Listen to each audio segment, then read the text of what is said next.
Hello students, आज हम लोग देखेंगे 9th क्लास में geometry.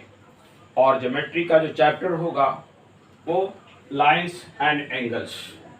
Lines and angles chapter को स्टार्ट करने से पहले मैं चाहूँगा कि इसके बारे में कुछ समझा दूँ, कुछ इसके इंट्रोडक्शंस, लाइंस और एंगल्स। लाइंस को हम देखेंगे यहाँ पर, ये लाइंस है। लाइंस को आप देखेंगे दोनों ही तरफ एरो साइन होता है। इसे it has no end point, it has no end point, it has first में यहाँ पर हम दे रहे हैं no end point. No end point का मतलब है कि इसका कोई डेफिनिट लेंथ नहीं होता है। नो एंड पॉइंट का मतलब होता है कि इसका कोई डेफिनिट लेंथ नहीं होता है। इसे दोनों ही साइड में अनलिमिटेड, इनफाइनाइटली हम प्रोड्यूस कर सकते हैं।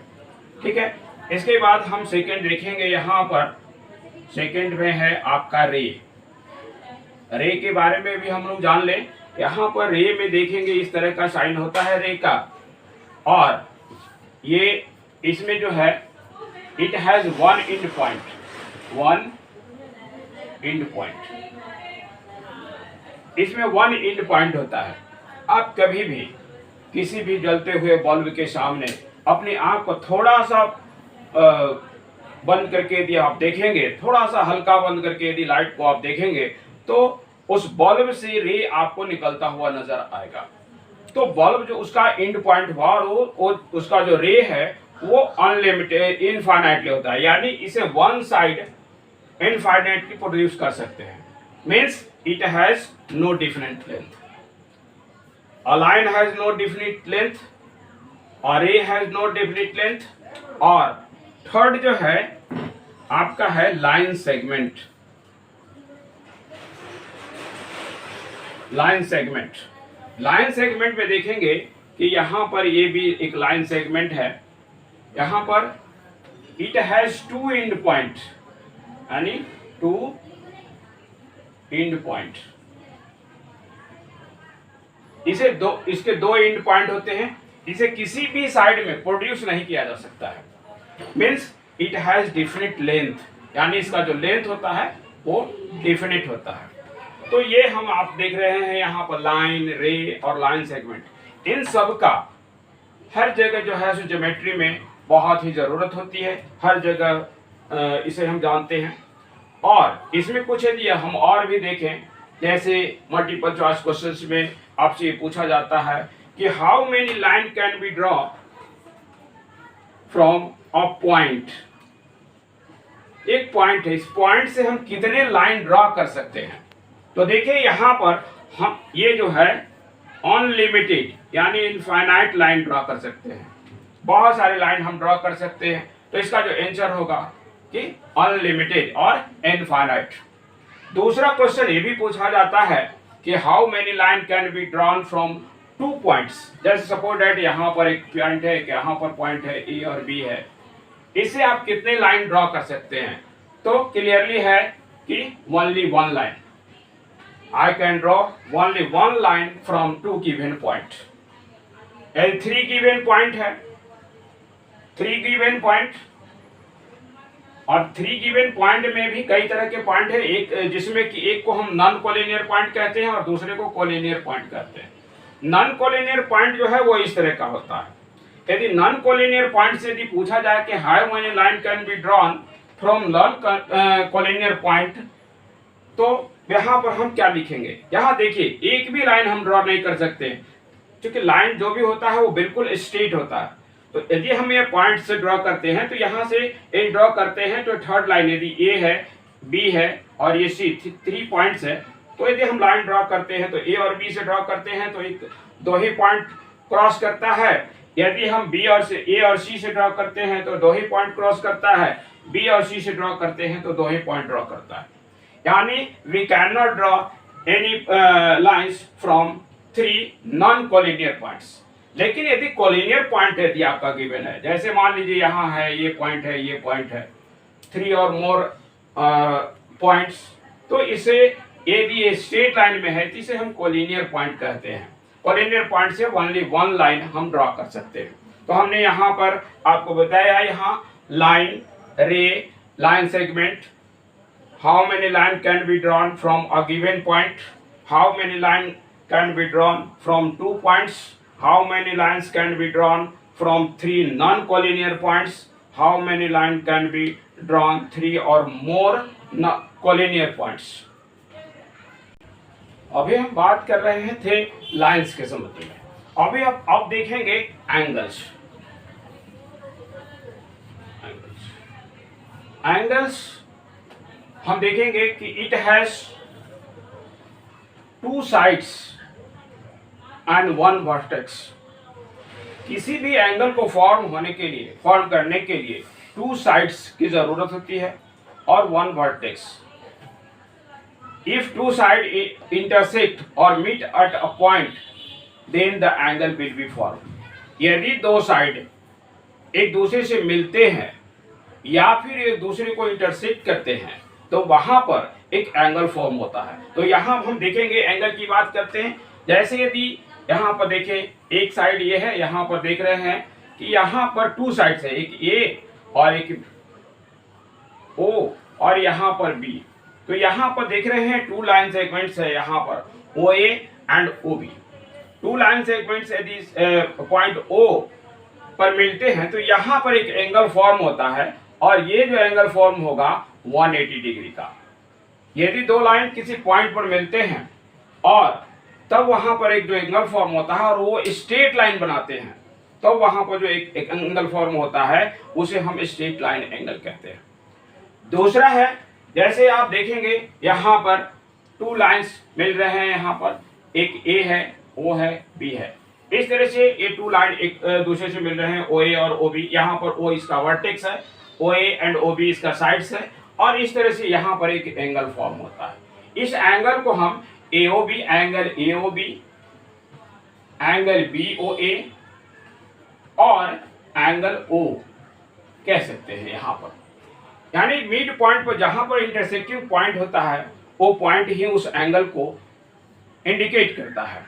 तो यहाँ पर हम एंगल फॉर्म होने की बात करते हैं। आप जनरल लाइफ में देखेंगे, आपके घरों में भी आपके जो रूम्स हैं बने हुए, वहां पर भी 2 वॉल्स जो है एक पॉइंट पर इंटरसेक्ट बनता है और वहां पर भी एक एंगल फॉर्म होता है। देखिए यहाँ पर आप अपने घर में देखेंगे या फिर आप अपने बेड को देखेंगे, वहां पर भी 2 लाइन जो है एक पॉइंट पर इंटरसेक्ट करते हैं और वहां पर एक एंगल फॉर्म होते हैं।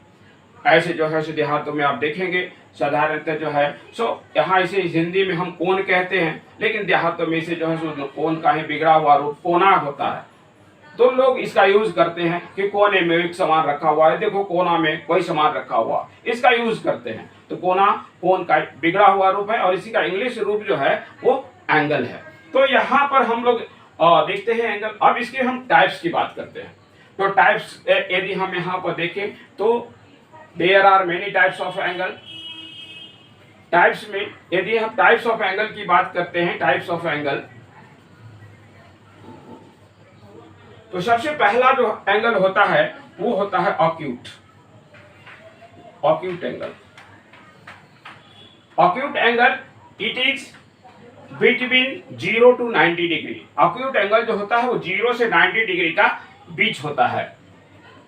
यानी ऑक्यूट एंगल जो है 0 से बड़ा होता है और वो 90 डिग्री से छोटा होता है। यानी ये 0 से 90 के बीच में होता है ऑक्यूट एंगल। दूसरा जो है आप देखेंगे ऑब्ट्यूज एंगल।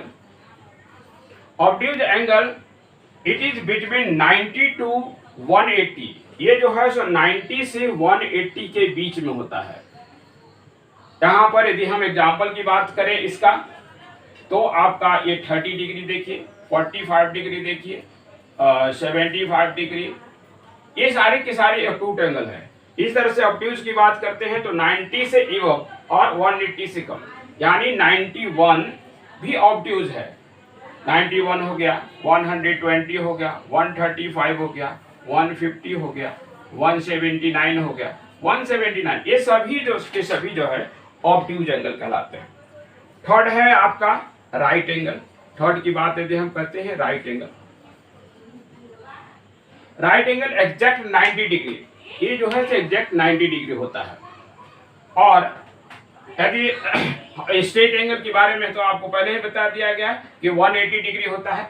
और नेक्स्ट जो है आपका 4 में यदि हम देखें तो ये आता है reflex angle. Reflex angle, reflex angle it is between 180 to 360 degree. यहाँ पर देखिए इसके जो एंगल्स फॉर्म होते हैं वो इस तरह के होते हैं। यहाँ पर देखिए this angle is greater than 180 but less than 360। तो इस एंगल को हम रिफ्लेक्स एंगल के नाम से जानते हैं। इसके बाद आप देखेंगे एक एडजेसेंट एंगल होता है। Adjacent angle, adjacent angle, adjacent angle it has a common vertex and a common sides। यहाँ पर दो एंगल फॉर्म होते हैं और दोनों एंगल का एक कॉमन वर्टेक्स होता है और एक कॉमन साइड होता है। जैसे यदि यहाँ पर इस ट्रायंगल इसकी एंगल की बात यदि हम करें, यहाँ पर देखिए ए है ओ बी और सी। यहाँ पर दो एंगल फॉर्म होते हैं, एक एंगल एओसी एक एंगल बीओसी, और दोनों का जो वर्टेक्स है वो ओ है और दोनों में ही ओसी कॉमन साइड्स है। तो एज और अदर टू साइड्स जो होते हैं वो बिल्कुल एक दूसरे के अपोजिट होते हैं। तो ऐसे जो एंगल्स फॉर्म होते हैं तो इसे हम एडजेसेंट एंगल कहते हैं। ये एंगल इस तरह का भी हो सकता है, जैसे मान लीजिए सपोर्टेड इस तरह का, ऐसे ऐसा एंगल भी हो सकता है। यहाँ पर देखिए कि ए है ओ बी और ए सी, ये एंगल और ये एंगल ये दोनों ही एडजेसेंट एंगल है because it has a common vertex and a common side. लेकिन यदि इसी तरह के क्वेश्चन की बात करें, यदि यहाँ पर और ये कहें कि ए ओ बी है, यहाँ पर ए है ओ है और बी है और एक ए ओ सी है। यहाँ पर देखिए ए ओ बी और ए ओ सी, ए ओ बी और ए ओ सी, ये भी दोनों का वर्टेक्स जो है सेम है, लेकिन और इसमें जो साइड है ओ ए वो दोनों में ही कॉमन है। इसके बावजूद भी ये एडजेसेंट एंगल नहीं कहलाता है क्योंकि इसके जो नॉन कॉमन साइड है वो दोनों एक दूसरे के अपोजिट नहीं है। इसीलिए ऐसे जो एडजेसेंट एंगल है इस एंगल को हम एडजेसेंट नहीं कहेंगे। एंगल एओसी, यहाँ पर देखिए एंगल एओसी की बात कर रहे हैं और एंगल एओबी की बात कर रहे हैं। यहाँ पर वो दोनों में कॉमन वर्टेक्स है, ओ ए यहाँ भी है ओ ए यहाँ भी है, यानी दोनों में कॉमन है। लेकिन इसके जो नॉन कॉमन साइड जो है एसी है ओ ए और ओसी और ओबी है, वो दोनों एक दूसरे के अपोजिट नहीं है। यदि ऐसा है तो इसे हम एडजेसेंट एंगल नहीं कहेंगे। नेक्स्ट हम देखेंगे कॉम्प्लीमेंट्री एंगल। कॉम्प्लीमेंट्री एंगल, यहां पर आप देखेंगे इस एंगल में if the sum of two angles is 90 degree, if the sum of two angles is 90 degree then the angle will be complement to each other। यदि दो एंगल्स का सम 90 degree हो तो प्रत्येक एंगल एक दूसरे के कॉम्प्लीमेंट होते हैं। जैसे यदि हम एग्जांपल की बात करते हैं, यहाँ पर एक एंगल यदि 30 डिग्री है तो दूसरा एंगल 60 डिग्री होगा। इसे अच्छी तरह से देखेंगे, यदि एक एंगल 30 डिग्री है तो दूसरा एंगल 60 डिग्री। 60 डिग्री हमने कैसे लाया, तो 90 माइनस 30। यदि कोई एक एंगल पता है तो दूसरे एंगल को 90 से हम माइनस कर लेंगे तो वो दूसरा एंगल हमारा मिल जाएगा। यदि एक एंगल 45 है तो दूसरे एंगल भी 45 होंगे। एक एंगल यदि 10 डिग्री है तो दूसरे एंगल 90 माइनस 10 यानी 80 डिग्री होगा। इसी तरह से यदि एक एंगल x डिग्री है तो दूसरा एंगल क्या होगा, 90 माइनस x। इसी चीज को अच्छी तरह से ध्यान में रखेंगे। यहाँ पर हमने यहाँ पर बताया कि यदि if the sum of two angles is 90 degree then the angle will be complement to each other। यदि दो एंगल का सम 90 डिग्री हो तो प्रत्येक एंगल एक दूसरे के कॉम्प्लीमेंट होते हैं। और यदि एक एंगल पता है तो दूसरे एंगल को फाइंड करने के लिए उसे हम 90 से माइनस करते हैं। तो यहाँ पर हमने इसलिए बताया कि यदि एक एंगल 30 है तो दूसरा एंगल 60 सभी बता देते हैं। लेकिन जब ये पूछा जाता है कि यदि एक एंगल x डिग्री है तो दूसरा क्या होगा, तो लोग बच्चे वहां पर जो है सोच लेते हैं कि क्या है। इसीलिए हमने इस बात को यहाँ पर दिखाया है कि जब कभी भी आपको एक एंगल पता है तो दूसरे एंगल को फाइंड करने के लिए उसे 90 से माइनस कर दे, चाहे वहां पर कुछ भी हो। यदि x है तो 90 माइनस x। मान लीजिए यदि क है क डिग्री भी हो सकता है, क डिग्री है, और दूसरा क्या होगा 90 माइनस क डिग्री। इस तरह से जो है सो हमने यहाँ पर हमारा मेन मकसद यही था, ये बताना था कि यदि एक एंगल पता है तो उसको कॉम्प्लीमेंट एंगल पता करने के लिए आप 90 से माइनस करेंगे। और इसके बाद नेक्स्ट जो है सप्लीमेंट एंगल, ये बिल्कुल शॉर्ट में हमने लिखा है सप्लीमेंट एंगल। कॉम्प्लीमेंट एंगल को भी शॉर्ट में लिखा है। आप यहाँ पर सप्लीमेंट यूज करना है तो ACUPP लिखेंगे, कॉम्प्लीमेंट का COMP लिखेंगे। Supplement angle, if the sum of two angle is 180 degree then the angle will be supplement to each other। यदि दो एंगल का सम 180 डिग्री होता है तो वो दोनों एक दूसरे के कॉम्प्लीमेंट होंगे, तो सॉरी सप्लीमेंट होंगे। जैसा कि कॉम्प्लीमेंट में ये दोनों का सम यदि 90 है तो दोनों एक दूसरे के कॉम्प्लीमेंट होंगे। यदि दोनों का सम 180 डिग्री है तो दोनों सप्लीमेंट होंगे।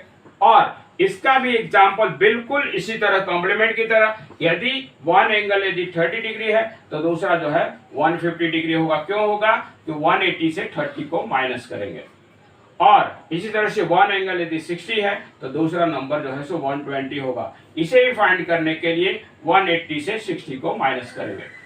तो इसी तरह से यदि हम देखें कि यदि एक एंगल P है तो दूसरा एंगल क्या होगा, उसका कॉम्प्लीमेंट सप्लीमेंट क्या होगा, तो यहाँ पर 180 माइनस P होगा। इस तरह से किसी भी एंगल को यदि आपको फाइंड करना है, कॉम्प्लीमेंट एंगल हो सप्लीमेंट एंगल हो, यदि एक कॉम्प्लीमेंट दिया हुआ है तो दूसरे एंगल को हम आसानी से फाइंड कर सकते हैं।